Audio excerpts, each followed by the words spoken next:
Sa mga Katniel fans, nangangamoy comeback na nga ba?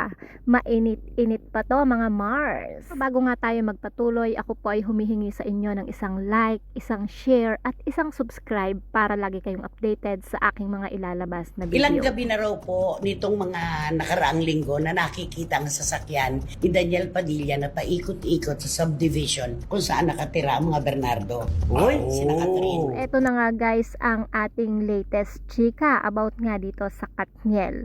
Inisplok nga nitong si showbiz columnist Christy Permin ang nasagap niyang chika tungkol sa ex-celebrity couple na sina Daniel Padilla at Catherine Bernardo.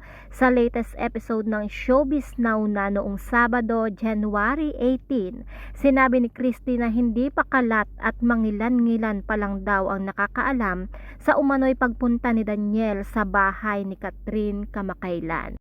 Ad nga ni Manay Christy, ilang gabi na raw po nitong nakaraang linggo na nakikita ang sasakyan ni Daniel Padilla na paikot-ikot sa subdivision kung saan nakatira ang mga Bernardo. Dagdag pa nga niya, ang balita pa humahanap daw talaga ng tao na makakapagtulay para sa kanila ni Catherine. Pero sa kabila nga nito, hindi pa naman nagsasalita ang ex-celebrity couple tungkol dito. Kaya nga sabi ni Christy, pwede naman daw itanggi, kumpirmahin o deadmahin na lang ni na Daniel at Catherine ang nasabing chika.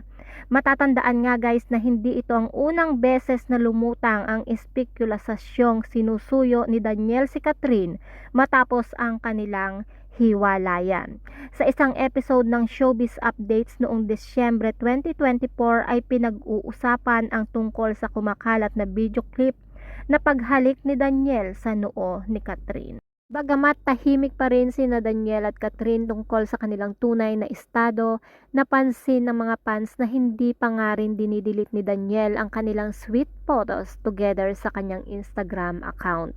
Isang malinaw na indikasyon ayon sa ilan na umaasa pa rin siyang magkakabalikan pa nga rin sila.